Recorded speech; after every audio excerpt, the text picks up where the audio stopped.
Everyone welcome to Ardhanarishvara एकात्मिक यात्रा। आप सभी को गणतंत्र दिवस की हार्दिक शुभकामनाएं। तो दोस्तों, लास्ट वीडियो में जब मैंने बात की थी कि जो इस जर्नी में शिव शक्ति, राधा कृष्ण, राम सिया का सम्मान नहीं कर सकते, उनके लिए प्रेम नहीं रख सकते, तो वो व्यक्ति खुद को इस जर्नी से ना जोड़े। तो मैं कहती हूँ कि मेरी गाइडेंस, मेरा हर वीडियो आपको ट्रिगर कर सकता है। तो लास्ट वीडियो ही काफ़ी लोगों को ट्रिगर किया होगा और एक व्यक्ति ने कमेंट किया, उनका ऐसा सवाल आया क्योंकि उनको लास्ट वीडियो शायद बहुत ही ट्रिगर कर गया। तो उन्होंने पूछा, फिर श्री राम जी जब सीता जी को अग्नि परीक्षा करके लाए थे सबके सामने, तो फिर एक धोबी के कहने भर से निकाल दिया प्रेग्नेंट सीता को। राम सीता का कभी मिलन ही नहीं हुआ, क्योंकि नारद जी का श्राप था। तो ये ट्विन फ्लेम जो अपने को डिवाइन बोलते हैं सब श्रापित हैं। और अंत देखा कितना बुरा हुआ राम जी का, सरयू नदी में आत्महत्या की डूबकर। तो ये कैसा ट्विन फ्लेम, मेरे पूज्य गुरुदेव जी ने सारा वेद बताया है मुझे। तो ये था उनका पूरा कमेंट। तो इनके सवाल का जवाब देने से पहले कुछ श्री राम के बारे में समझा जाए। वैसे तो जिसका भी ये सवाल है वो ट्विन फ्लेम हो ही नहीं सकता। जिस तरह की भाषा का उपयोग इन्होंने किया है उसी से इनकी आइडेंटिटी पता चलती है और इनके गुरु कौन हो सकते हैं वो भी पता चल रहा है। खैर, जवाब तो देना होगा, आखिर हमारे आराध्य श्री राम की बात है। तो आइए जानते हैं पहले श्री राम के बारे में, रामा कॉन्शियसनेस क्या है आखिर। और मैं पूछती हूँ, आज के युग में राम कहाँ है? श्री राम को जानते भी हैं हम? क्या श्री राम आपकी चेतना में बसते हैं? राम आज ज़्यादातर लोगों को क्यों पसंद आएंगे? हर युग उस युग के मूल्यों के अनुरूप अपने आदर्शों को, अपने नायकों को चुनता भी है, गढ़ता भी है। आज के युग का आदर्श है भोग, कंजप्शन। तो आज के युग में लोग अपने आदर्श, चरित्र और नायक उन्हीं को बनाएंगे जिन्होंने खूब भोगा हो। अब राम को देखिए, पिता के कहने पर हाथ में आए हुए राज्य को ठुकरा करके जंगल की ओर निकल जाते हैं। आज के दौर में कौन सा इंसान, कौन सा बेटा हाथ में आई दौलत को ठुकरा कर जंगल की ओर चला जाए? तो आज के इंसान को श्री राम क्यों पसंद आएंगे? राम जो अपने जीवन में उदाहरण प्रस्तुत कर रहे हैं वो हमें पसंद ही नहीं आ रहे हैं, वो हमें करना ही नहीं है। आज के समय में ये तो छोड़ो कि जो है उसको छोड़ो, बल्कि वो सब जो तुम्हारा नहीं है, तुमने अर्जित भी ना किया हो, तुम उसकी पात्रता भी नहीं रखते हो, तुम उसको भी ज़बरदस्ती छल कपट से पाने की कोशिश करते हो। वहीं श्री राम तो हासिल की हुई चीज़ को छोड़ देते हैं। तो श्री राम क्यों पसंद आएंगे? आज के इस भोग के युग में ऐसा व्यक्ति क्यों पसंद आएगा आपको जिसका जीवन त्याग और मर्यादा पर केंद्रित रहा हो? आज के युग को देखा जाए तो मर्यादा को छलनी करना ही उद्देश्य बन गया है। आज तो हर चीज़ को भोगना ही परम आदर्श बन गया है। जब ऐसे आज के मूल्य हैं तो श्री राम कैसे पसंद आएंगे, जिनके जीवन की धुरी ही मर्यादा रही हो। आज तो सबको अमर्यादित होना है, तो मर्यादा पुरुषोत्तम क्यों पसंद आएंगे? कौन है राम जिन्होंने सीता का हाथ पकड़ लिया तो निभाया, और सीता भी ऐसी हैं। आज तो आपकी ज़िंदगी में 10 से 15 स्त्री पुरुष तो होने ही चाहिए। 10-15 अफेयर तो कर ही लेते हैं आजकल लोग, और जितना ज़्यादा ये सब कर लें वो उतना सफल माना जाता है। जिनके जितने ज़्यादा बॉयफ्रेंड्स है, गर्लफ्रेंड्स है, वो खुद को बहुत सक्सेसफुल मानता है आज के युग में। तो फिर राम कैसे आपकी ज़िंदगी के आदर्श हो सकते हैं? वो तो एक पत्नीवादी थे। रावण के साथ तो खेल ही ऐसा शुरू हुआ कि शूर्पणखा आई और बोली, आ जाओ मेरे साथ। तो राम बोले कि नहीं आ सकता, मैं तो सीता के साथ हूँ, मैंने तो सिर्फ सीता से ही प्रेम किया है। आज के युग में संभव है कि आम आदमी हाथ में आया मौका गवा दे। उसकी तो इच्छा ये है कि भोग का कोई भी मौका ना छोड़े। राम तो त्याग की प्रतिमूर्ति हैं। राम वो हैं जिन्होंने कभी व्यक्तिगत सुख की आकांक्षा नहीं रखी। राम वो हैं जिन्होंने पूरी जान लगा दी एक ऊंचे उद्देश्य के लिए, और जब जीत ली सोने की लंका तो विभीषण के हवाले कर दी, खुद ने नहीं ली। क्यों राम सोने की लंका अपने पास नहीं रख सकते थे, या किसी अपने प्रतिनिधि को नियुक्त कर सकते थे शासन करने के लिए? किसी को नहीं रखा, परंतु राम ने लंका सोने चांदी के लिए तो जीती नहीं थी, उनको अधर्म का नाश करना था। क्योंकि रावण अधर्म की तरफ खड़ा था और चुपचाप लौट गए, और लौटकर कौन सा उन्होंने सुख भोग लिया? रावण को हरा दिया, मार दिया, और लंका विभीषण के हवाले करके वापस जब वो अयोध्या लौटते हैं तो कौन सा सुख भोगा उन्होंने? आकर उन्होंने राम राज्य की स्थापना की। राजा राम के राज में शेर और बकरी एक ही गाड़ में पानी पीते थे। एक ही गाड़ में पानी पीने का मतलब है कि राम राज्य में कोई किसी का शोषण नहीं कर सकता था, कोई किसी पर हिंसा नहीं कर सकता था। यहाँ तक कि एक अदने से छोटे से धोबी की भी बात को महत्व दिया राम जी ने। राम ने ऐसा नहीं किया कि राजा होने के कारण किसी अदने से नागरिक की बात को अनसुना करते। श्री राम ने सीता को देश निकाला दे दिया सिर्फ एक धोबी के कहने पर। सीता के साथ जो भी हुआ वो विवाद का विषय है, अभी भी है, परंतु एक पति जिसने अपनी गर्भवती पत्नी को, प्यारी पत्नी को देश निकाला देने से वो सुखी तो नहीं हो सकता।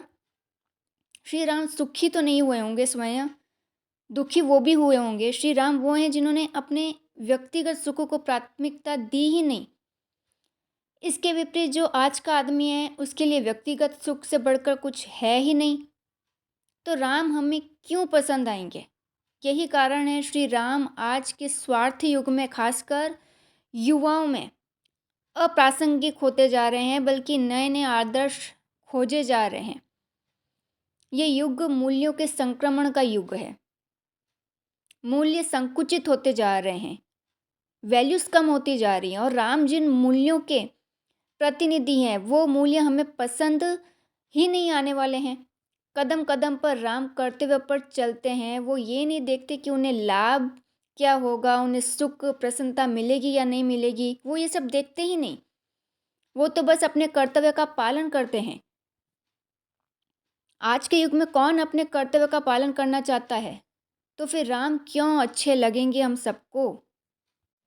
राम कौन है जो कभी केवट के साथ बैठकर आंसू बहा लेते हैं, कभी शबरी के झूठे बेर खा लेते हैं। वो ये नहीं देखते कि कौन ऊंचे कुल का है, कौन नीचे कुल का है। राम कौन है? राम वो नहीं है जिनके पास उच्च कोटि के संसाधन हैं, जो ऐशो आराम का जीवन बिता रहे हों।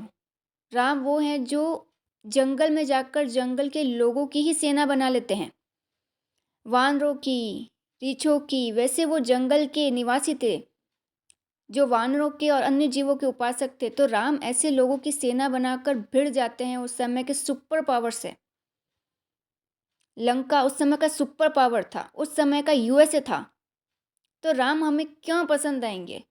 जो उस समय के सुपर पावर से भिड़ जाते हैं। हम तो वो लोग हैं जो उसी तरफ भागते हैं जिसके पास सत्ता हो। राम की इमेज ऐसी भी है जिससे लोग आकर्षित हों। आज तो लोगों को मस्कुलिनिटी आकर्षित करती है, सॉरी, मैस्कुलिनिटी। जब लक्ष्मण बेहोश हो जाते हैं तो राम रोने लगते हैं। आज का हीरो रोता कहाँ है? वो तो सख्त है, अंदर से टफ है। टफ सोसाइटी यही सिखाती है ना पुरुषों को कि अंदर से मैस्कुलिन बनो, टफ बनो। लड़के रोते नहीं हैं। राम तो बात बात पर रो देते हैं। राम के चरित्र में जितनी शक्ति है उतना अस्तित्व भी है, फेमिनिटी भी है उनमें। वो भावुक हैं, कोमल हैं। आज के युग में ये मान्य नहीं, आज के समाज में ये मान्य नहीं। आज तो कठोरता ही चाहिए पुरुषों को। राम तो ऐसे हैं जिनके वचन के नाम पर राज्य भी ले सकते हैं, लेकिन उनके कोमल हृदय के पीछे दृढ़ता भी है, वो सत्य की दृढ़ता है। वो हमें नहीं चाहिए। आज तो समय झूठ का है।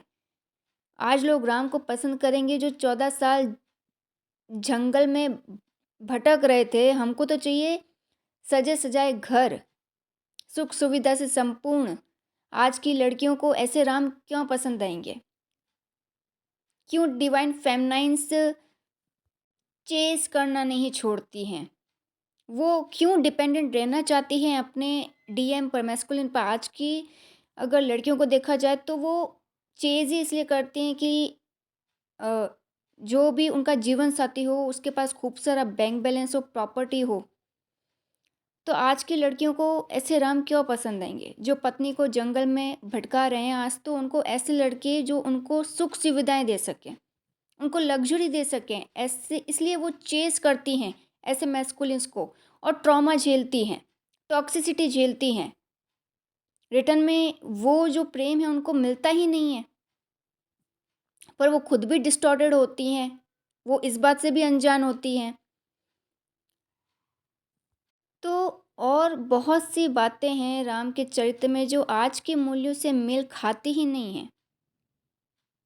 लेकिन एक बात समझ लीजिए कि अगर आपको राम आकर्षक नहीं लगते, उनका चरित्र, उनकी महिमा आकर्षक नहीं लगती, तो इसमें राम का कुछ नहीं जाता, उनका कुछ नहीं बिगड़ता। राम जिस ऊंची चेतना के प्रतिनिधि है वो हमेशा ऊंची और मूल्यवान रहेंगी। अगर आपको राम नहीं समझ आते, इससे यही समझ आता है कि आपकी चेतना कितनी गिर गई है, कितने लो एनर्जीज में आप हो। आज तो जिससे दुश्मनी हो जाती है उसको ख़त्म करने की साजिश शुरू हो जाती है। और दूसरी तरफ राम युद्ध के दौरान गिरे हुए रावण के पास लक्ष्मण को भेजते हैं कि रावण के पैरों के पास खड़े होकर रावण को नमन करो, रावण से ज्ञान मांगो, ऐसा श्री राम लक्ष्मण को कहते हैं। क्योंकि रावण बहुत ज्ञानी था।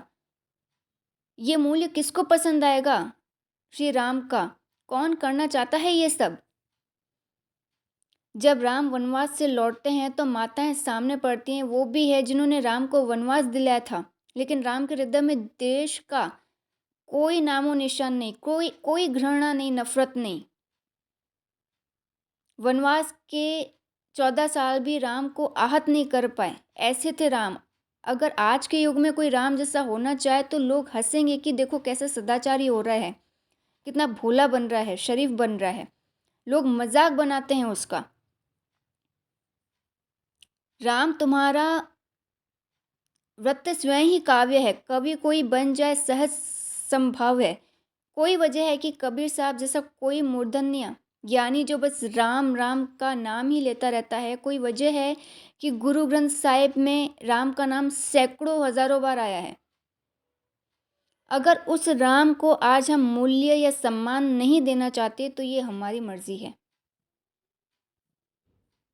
राम वो हैं जो जानबूझकर कष्ट आमंत्रित करें। राम वो हैं जो पीड़ा से, कष्ट से गुजरते हैं और आज का समय सुख मांगता है। हमें प्लेजर चाहिए।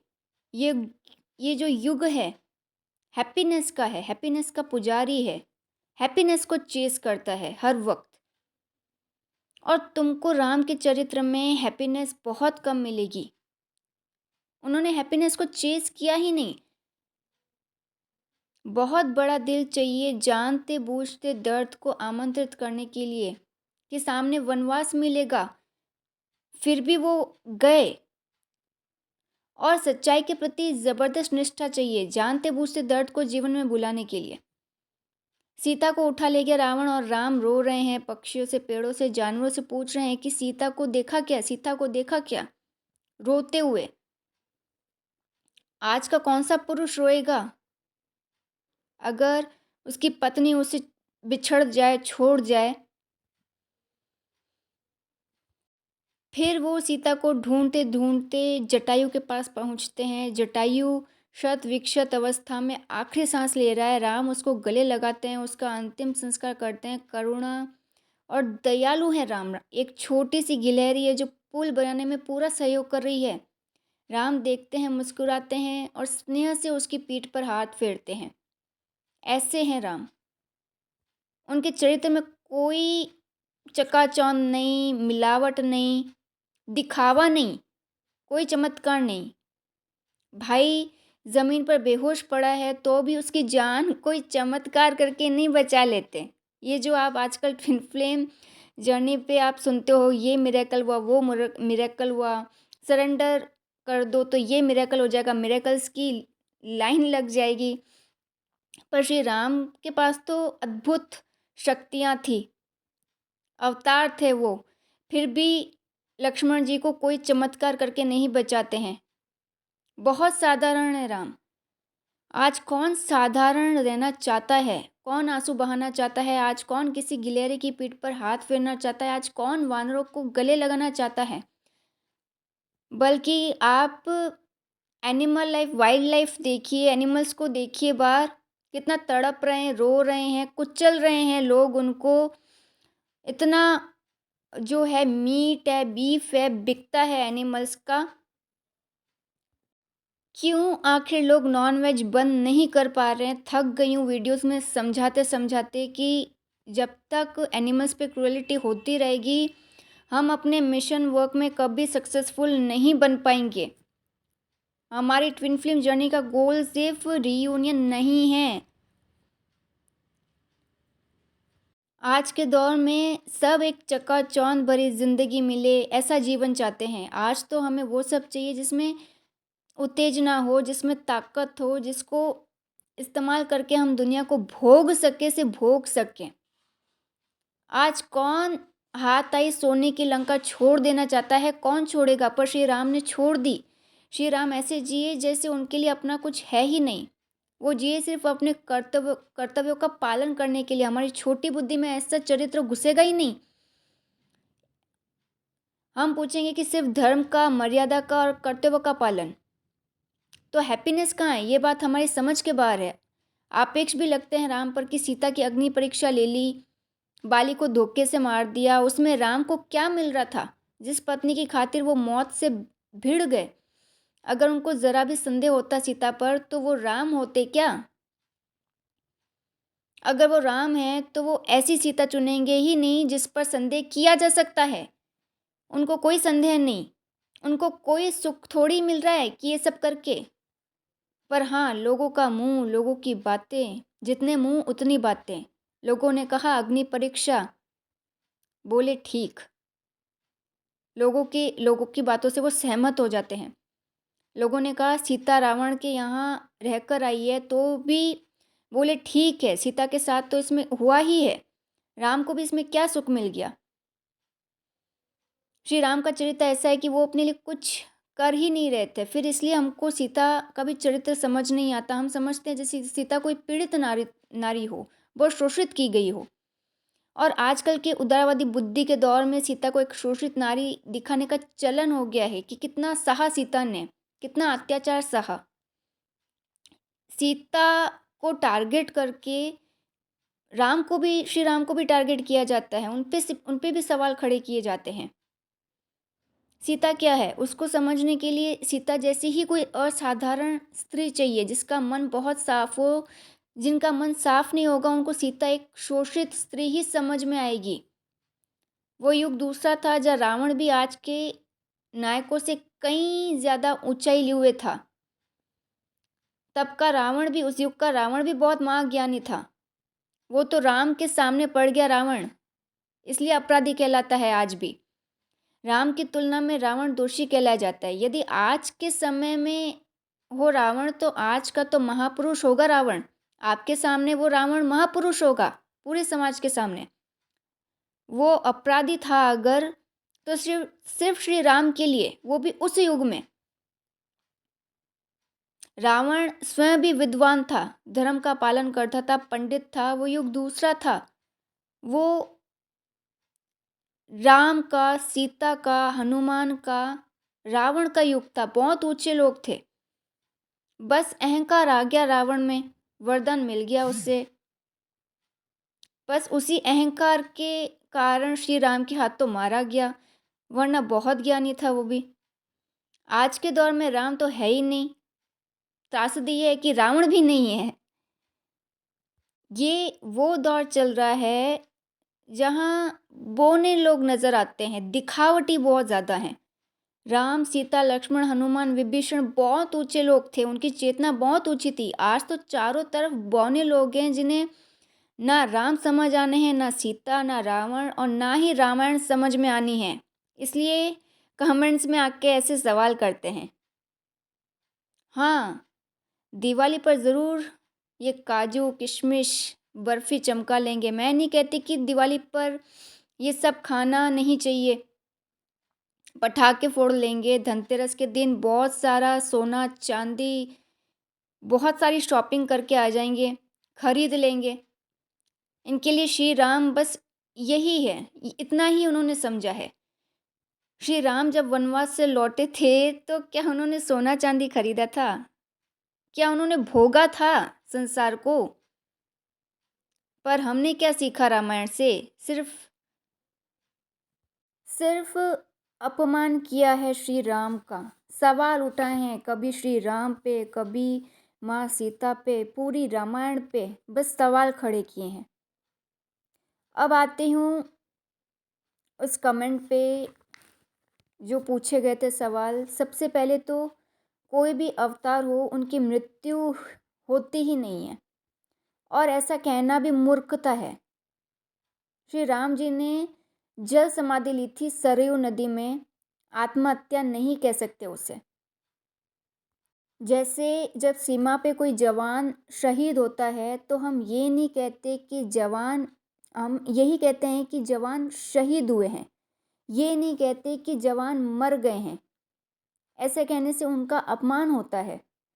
तो यहाँ भी जब अवतारों की बात आती है तो ये नहीं कहा जाता है कि उनकी मृत्यु हुई है। तो श्री राम ने जल समाधि ली थी, और समाधि इसलिए ली उन्होंने क्योंकि उनका अवतार कार्य पूरा हो जाता है।